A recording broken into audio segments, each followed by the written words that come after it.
Good morning all of you. कैसे हो आप सब। तो मैं आपको विलियन वाला चैप्टर नंबर 2 है वो आपको शुरू करवा दिया है। 2 लेक्चर्स भी डाल दिए और उसके बाद में जो उनके बेस पे जो न्यूमेरिकल्स थे वो भी करवा दिए। अब मैं आपको करवा रहा हूँ जो चीज़ें आपकी बुक में नहीं हैं लेकिन आपके बेसिक्स कॉन्सेप्ट जो आपकी नींव होती है बेसिक्स की वो आपको क्लियर करना जरूरी है। ठीक है। तो मैं आपको उसके लिए जो उसके अंदर कुछ टॉपिक्स हैं उसके अंदर मोलरता, मोललता, नॉर्मेलिटी, फॉर्मलता, मोल अंश, मोल भिन्न जो भी होता है ये सारी चीजें मैं आपको अब करवाऊंगा। ठीक है। तो उसके अंदर सबसे पहले मैं आपको बताऊंगा, इसका मैंने नाम समथिंग स्पेशल नाम से आपको पता ही है, आईआईटी जेई और नीट के लिए स्पेशल तरीके से इसके बेस पे कुछ न्यूमेरिकल्स में होंगे वो भी मैं सोच रहा हूँ आपको करवा ही देता हूँ। ठीक है। तो मैं आपको सबसे पहले करवा रहा हूँ मोलरता। मोलरता, अब मोलरता क्या होती है। ठीक है। मोलरता क्या होती है, मतलब कि आपके पास 1 लीटर विलियन ले लिया। क्या ले लिया आपने, 1 लीटर विलियन। उसके अंदर विलियन ले लिया। ठीक है। उसके अंदर क्या है, जो घुले हुए विले के ग्राम मोल, मतलब कि उसके अंदर जो विले के जो मोल घुले हुए हैं उनकी जो संख्या होती है उसे हम क्या कहते हैं, उस विलियन की मोलरता कहते हैं। मोलरता है ये, मोलर है यहाँ। ठीक है। मोलरता अगला वाला आएगा आपके पास। ठीक है। तो क्या होता है ये, 1 लीटर विलियन में घुले हुए विलेय के ग्राम मोलों की संख्या। ठीक है। 1 लीटर विलियन में घुले हुए विलेय के ग्राम मोलों की संख्या क्या कहलाती है, उस विलियन की मोलरता कहलाती है।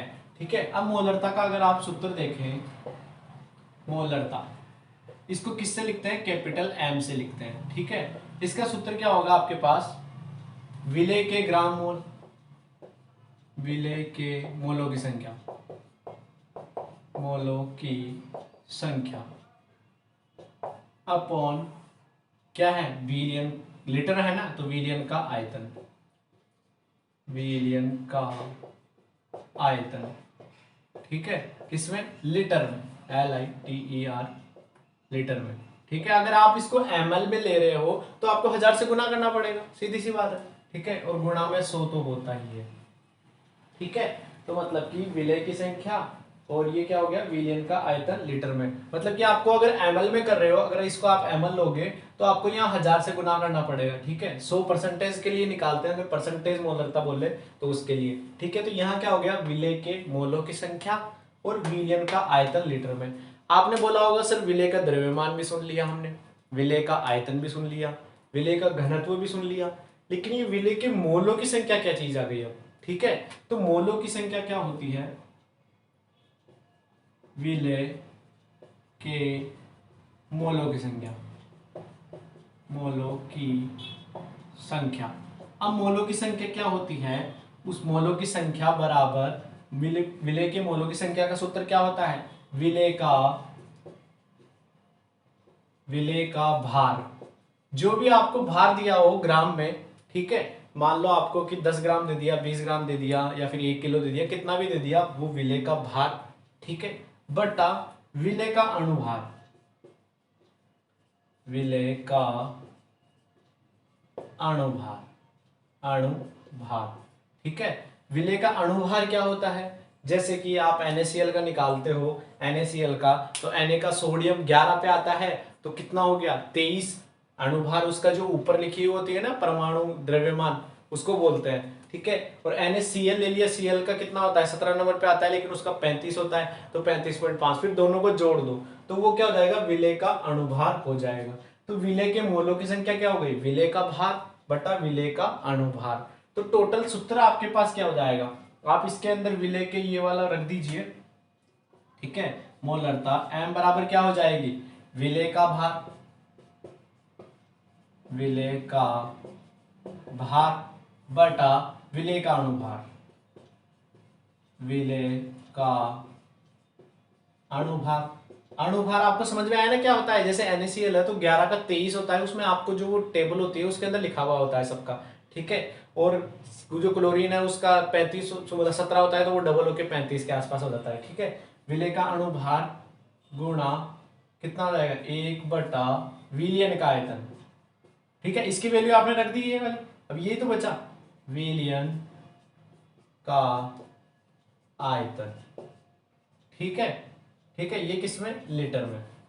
तो आपकी अब ये क्या हो गया, ये आपके पास सूत्र आ गया। अब इसकी इकाई क्या आ गई, ग्राम मोल लीटर पर। ठीक है, अब इसकी इकाई, इकाई बोले तो यूनिट, ग्राम मोल, ग्राम मोल लीटर पर बटा में अणुभार। ये आपका अणुभार जो मास है, वैसे तो इतना हो जाएगा, अणुभार की कोई इकाई लिखने की जरूरत नहीं होती। ठीक है, तो आपका ये वाला हो गया। तो आया समझ में। मैंने आपको क्या बताया, मोलरता क्या होती है, 1 लीटर विलियन में घुले हुए विलेय के ग्राम मोलों की संख्या क्या कहलाती है, उस विलियन की मोलरता कहलाती है। ये आपके इतना ज्यादा इंपॉर्टेंट है ना, हद से ज्यादा इंपॉर्टेंट है। बहुत बहुत सारे क्वेश्चंस बनते हैं, सीधे सीधे क्वेश्चंस भी आते हैं, घुमा के आपकी ये आगे बहुत सारी चीजों में काम आता है। ठीक है, मोलरता एम होती है, इसमें क्या, विलेय के मोलों की संख्या बटा विलियन का आयतन लीटर में। विलेय के मोलों की संख्या क्या होगी, विलेय का भार बटा विलेय का अणुभार। एम विलेय का भार बटा विलेय का अणुभार गुणा 1 बटा विलियन का आयतन लीटर में। ठीक है, इकाई क्या हो गई, ग्राम मोल लीटर पर और एम। ठीक है, तो आप इसका स्क्रीनशॉट ले लीजिए।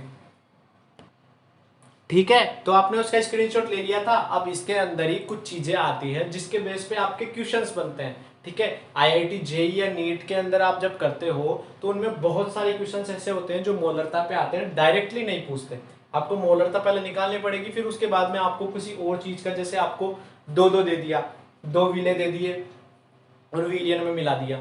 ठीक है, तो आपको बोलेगा कि भाई जो विलियन का आयतन क्या होगा, अलग अलग करके वैसे पूछता है। ठीक है, एक का दे देगा और दूसरे का पूछ लेगा। तो मतलब कि जैसे आपको क्या है, मैं पहला बताता हूं, इसके अंदर यदि किसी विलियन में जल मिलाकर, ठीक है, विलियन में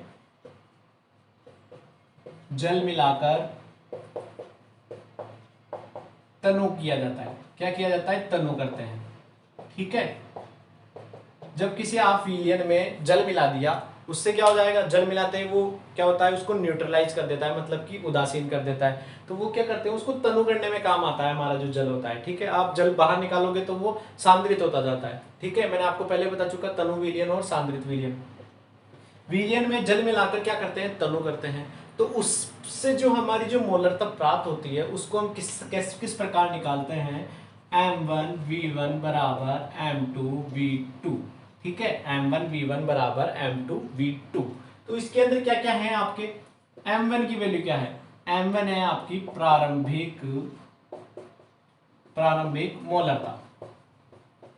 ठीक है, और M2 क्या हो गया, अंतिम मोलरता, अंतिम मोलरता।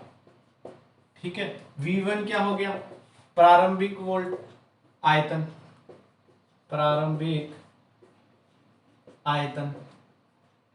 ठीक है, V2 क्या हो गया, अंतिम आयतन। ठीक है, M1 V1 V2 V1 V2 की वैल्यू हो गई। अब कोई भी क्वेश्चन पूछ लिया जाए आपको, मैं आपको बाद में क्वेश्चंस भी करवाऊंगा एक दो इनके बेस पे जो भी बनते हैं मोलरता पे, तो उसमें आपको M1 की वैल्यू दे देंगे, M2 की वैल्यू दे देंगे, V1 की वैल्यू दे देंगे और V2 की वैल्यू आपको पूछ लेंगे कि भाई इसकी प्रारंभिक मोलरता इतनी है, अंतिम मोलरता इतनी है, प्रारंभिक आयतन इतना है, तो बताओ अंतिम आयतन कितना होगा। मतलब कि आपने जो चीज थी उनका पहले मोलरता इतनी थी, कोई भी आपने विलियन लिया उसका पहला इतना था। ठीक है, मान लो कुछ भी हो, उसकी मोलरता पहले आपको पता थी, फिर आपने क्या किया, उसको दूसरा वाला विलियन लिया और दोनों को आपस में मिक्स कर दिया। ठीक है, तो उसकी नई मोलरता भी आपको दे दी, तो पूछ लेगा कि उसका आयतन कितना हो जाएगा। ठीक है, आपको दो अलग अलग विलियन दे दिए और दोनों की मोलरता और आयतन आपको पता है। ठीक है, अलग अलग, फिर दोनों को क्या कर दिया, मिक्स कर दिया। ठीक है, अब जब दोनों को मिक्स कर दिया तो क्या होगा, उनका आयतन भी चेंज हो जाएगा और मोलरता भी चेंज हो जाएगा। तो मोलरता मान लो आपको दे दी, या फिर आपको ये आयतन दे दिया अंतिम, तो आपको ये पूछ सकता है, या फिर आपको प्रारंभिक भी पूछ सकता है, आयतन और मोलरता। ठीक है, तो आप इसको मैं रफ कर देता हूं और बताता हूं। इसके बाद में क्या है, ये आपको समझ में आ गया। इसके बाद में क्या है, यदि हम अम्ल में अम्ल, अम्ल में अम्ल या क्षार में क्षार, क्षार में क्षार मिलाते हैं, क्या करते हैं, अम्ल में अम्ल या क्षार में क्षार मिलाते हैं। ठीक है, तो जो आपका जो सूत्र होगा वो क्या होगा, ठीक है, उससे जो मोलरता निकालेंगे वो कैसे निकालेंगे, इसमें क्या होगा, M3V3 बराबर M1V1 प्लस M2V2। टू, ठीक है। और जो यहाँ V3 है, V3 किसके बराबर होता है, V1 प्लस V2, ठीक है। इन दोनों के आयतन जो आपको शुरू के जो दो विलियन है, दोनों को जब आप आपस में मिला दोगे तो जो विलियन प्राप्त होगा उसका आयतन कितना हो जाएगा, V1 प्लस V2, ठीक है। तो यहां से आपको मान लो M3 की वैल्यू निकालनी है, किसकी, अंतिम वाला जो आपकी है, ये तो प्रारंभिक हो गया, ये अंतिम का हो गया, प्रारंभिक आयतन अंतिम आयतन। अब अगर अम्ल में अम्ल, या तो आप जैसे कि HCl के अंदर एसिटिक एसिड मिला दो, या फिर जैसे MgOH2 के अंदर आप NaOH मिला दो, वो तो क्षार में क्षार हो गया और ये अम्ल में अम्ल हो गया, ठीक है। तो वो जो उसकी जो मोलरता होगी वो क्या होगी, ठीक है। अब इसके अंदर करेंगे M1V1 प्लस M2V2 बटा V3, ठीक है। V3 की वैल्यू आपको पता है, M1V1 प्लस M2V2 बटा V1 प्लस V2, ठीक है। तो आपकी जो ये है M3, उसकी वैल्यू क्या आ गई, M1V1 plus M2V2 upon V1 plus V2।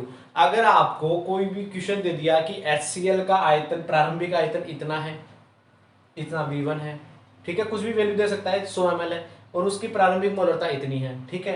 Acetic acid क्या होता है, C3 डबल बॉन्ड OH, ठीक है, उसकी आपको प्रारंभिक मोलरता दे दी और आयतन दे दी। अब क्या किए, दोनों अम्ल हो गए, दोनों का आपस में मिला दिया, ठीक है, दोनों का आपस में मिला दिया। तो आपको बोलेगा कि बताओ जो उसकी जो नया जो हमारा विलियन बना उसकी क्या होगी, उसकी जो M3 आपको फिर एक आयतन दे देगा, आयतन तो V1 प्लस V2 दोनों जोड़ दो, M3 की वैल्यू आपको इससे निकाल लोगे, ठीक है। अब इसका लास्ट केस बचता है, मैं इसको भी थोड़ा रफ करता हूं, नहीं तो जगह नहीं बचेगी, ठीक है।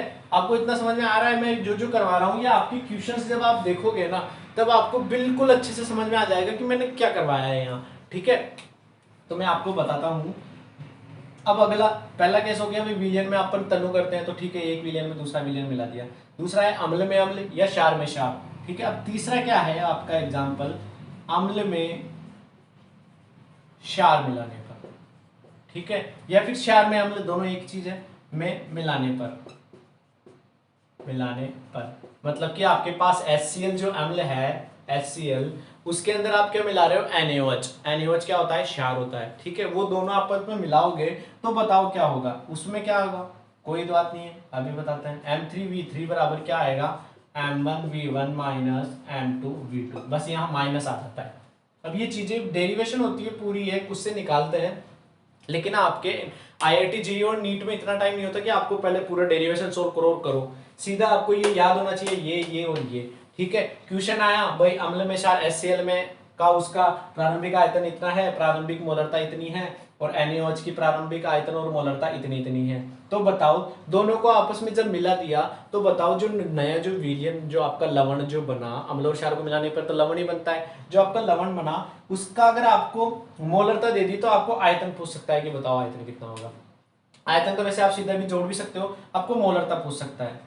M3 बराबर क्या हो जाएगा, M1V1 माइनस M2V2 बटा V3 आ जाएगा, तो V3 क्या है, V1 प्लस V2, ठीक है। तो आपके जो अम्ल में क्षार मिलाने पर क्या केस आया, आपका ये वाला केस आ गया। तो मैंने आपको मोलरता के बारे में कंप्लीट नॉलेज दे दी है, मैं आपको इनके बेस पे न्यूमेरिकल्स भी करवाऊंगा, तो आप इसका स्क्रीनशॉट ले लीजिए। मैं ऐसा सोच रहा हूँ कि साथ के साथ न्यूमेरिकल ना करवा के पहले थोड़ा टॉपिक पढ़ा देता हूँ, या फिर उसके बाद में फिर दोनों तीनों को मिला के 2 पार्ट में करवा दूंगा इसको, ठीक है। तो उससे आपको भी समझने में भी आसानी रहेगी और आपके ऊपर ज्यादा लोड भी नहीं पड़ेगा, ठीक है। तो आप इसका स्क्रीनशॉट ले लीजिए, ठीक है। तो आपने उसका स्क्रीनशॉट ले लिया था। अब मैं आपको बताता हूं मोलरता, मोलरता पढ़ ली हमने, अब क्या है, मोलरता को इंग्लिश में क्या बोलते हैं, मोलेरिटी, ठीक है। और ये क्या है, मोलरता, यहाँ र नहीं है, ल है, इसको क्या बोलते हैं, मोलेलिटी, उसको क्या बोलते हैं, मोलेरिटी, MOLARITY, ठीक है। और ये क्या होती है, मोलेलिटी, मोलेलिटी, ठीक है। ये LI होता है, ये RI होता है, ठीक है। तो ये है आपका मोलरता, वो क्या होती है आपकी मोलरता। दोनों में कंफ्यूज मत हो जाना, बहुत आसान चीजें हैं लेकिन आपको समझ में आनी चाहिए। अब मैं आपको बताता हूं मोलरता क्या होती है। अब आपके पास पहले क्या लिए थे हम, 1 लीटर विलियन, ठीक है, मोलरता में। अब इसमें क्या लेते हैं, उसकी जगह सिर्फ इतना सा है कि 1 kg विलायक ले लेते हैं, ठीक है, क्या ले लेते हैं 1 kg विलायक। पहले हमने क्या लिया था 1 लीटर विलियन, उसके अंदर क्या थी जो घुले हुए विलय के मोल थे उसकी संख्या को क्या कहते थे हम, मोलरता कहते थे। अब जो हमारा मोलरता है उसमें क्या होता है 1 kg विलायक में घुले हुए विलय के मोलों की संख्या, 1 kg विलायक में घुले हुए विलय के मोलों की संख्या को हम क्या कहते हैं, मोललता कहते हैं। वो बता रहा था मोललता। अब मोललता क्या होती है, उसका सूत्र मोललता स्मॉल m से लिखते हैं इसे हम, ठीक है, स्मॉल m से लिख लिया। अब इसका सूत्र क्या होगा, इसका सूत्र होगा विलय के मोलों की संख्या, विलय के मोलों की संख्या, विलय के मोलों की संख्या बटा विलायक का, विलियन नहीं विलायक का द्रव्यमान, किसमें, केजी में, केजी में, ठीक है। अगर आप यहां ग्राम लेंगे तो आपको 1000 से गुना करना पड़ेगा, अगर यहां ग्राम लेते हो तो ऊपर 1000 से गुना कर देना, ठीक है, वो चीज सेम हो जाती है वो, क्योंकि आप ग्राम केजी को उसमें करोगे तो 1000 से वही तो करते हो, ठीक है। तो अब हम क्या करते हैं, इसको वही विलय के मोलों की संख्या को क्या लिख दिया, विलय का अणुभार, ठीक है, विलय का अणुभार बटा विलय का भार आएगा यहाँ, ग्राम में होगा ना, विलय का भार किसमें, ग्राम में, ठीक है, विलय का अणुभार, ठीक है। ये मैं आपको मोलरता में बता चुका हूं कैसे होता है, आप वहां पे, ठीक है। और गुणा में क्या आ जाएगा 1 बटा, ये क्या है, विलायक का द्रव्यमान, विलायक का द्रव्यमान, ठीक है, विलायक का द्रव्यमान किसमें, केजी में, ठीक है। तो जब आप इसको करोगे मोलरता का, ये आपका सूत्र आ गया विलय का भार बटा विलय का अणुभार गुणा 1 बटा विलायक का द्रव्यमान। अब इसकी इकाई क्या होगी, इकाई क्या होगी, ग्राम मोल पर केजी, ठीक है, या फिर मोल पर केजी लिख लीजिए आप, सीधा सीधा ही होता है मोल पर केजी, क्योंकि आप उससे कट जाओगे तो वो ग्राम में वो वाली चीज अणुभार से वो कट जाती है, तो आपके इसका क्या आ जाएगा मोल पर केजी, ठीक है। और वो अणुभार है तो बटा में एम भी लिख लीजिए, ठीक है, मोल पर केजी, ठीक है। तो मैंने आपको इसका बता दिया मोलरता क्या होता है, 1 केजी विलायक में घुले हुए विलय के मोलों की संख्या क्या कहलाती है, उस विलयन की मोलरता कहलाती है, ये उसका सूत्र हो गया। तो आप इसका भी स्क्रीनशॉट ले लीजिए, ठीक है। तो आपने उसका स्क्रीनशॉट ले लिया था। अब मैं आपको करवाता हूं तीसरा क्या है, पीपीएम। पीपीएम की फुल फॉर्म क्या होगी, पार्ट्स पर मिलियन, पार्ट्स पर मिलियन, मतलब कि इसका हिंदी में क्या नाम है मैं देख के बता देता हूं, भाग प्रति 10 लाख। नाम तो थोड़ा अजीब सा है, भाग प्रति 10 लाख। आप खुद भी इसको इंग्लिश में याद रखोगे, पीपीएम पार्ट्स पर मिलियन, ठीक है। अब इसका पीपीएम है, उसका सूत्र क्या होगा, पीपीएम का क्या होगा, विलय के कुल भार भागों की संख्या, विलय के कुल, ये एक तरह से आपको नापने की इकाई जैसे ही हो गई, ये आपका पीपीएम आता है, ये आपको चाहे एटमॉस्फेयर या उसमें कुछ में काम आता है ये, ठीक है। विलय के कुल भार भागों की संख्या बटा विलयन के कुल भार भागों की संख्या गुणा 10 की घात 6। 10 की घात 6 इंपॉर्टेंट है, पीपीएम में आपको याद रखना होगा, गुणा 10 की घात 6 किया जाता है। तो आपका पीपीएम का सूत्र क्या हो गया, विलय के कुल भार भागों की संख्या बटा विलयन के कुल भार भागों की संख्या गुणा 10 की घात 6, ठीक है। तो मैंने आपको इसको 2 हिस्सों में करवाऊंगा ये लेक्चर, नहीं तो बहुत ज्यादा बड़ा हो जाएगा, ठीक है। तो मैं अगला वाले लेक्चर में आपको करवाऊंगा नॉर्मलता, ठीक है। उससे पहले मैं सोच रहा हूं आपको इन जो तीनों मैंने आपको पढ़ाया, मोलरता और ये पीपीएम, इसके बेस पे जो जो क्वेश्चंस होंगे वो मैं आपको क्वेश्चंस करवा देता हूं। उसके बाद में मैं आपको करवाऊंगा वो आगे वाला चीज क्या है, वो हमारा नॉर्मलता, फॉर्मलता और जो हमारा मोल अंश या मोल भिन्न है। तो आपको वीडियो अच्छा लगे तो लाइक शेयर और सब्सक्राइब जरूर करें। Thank you.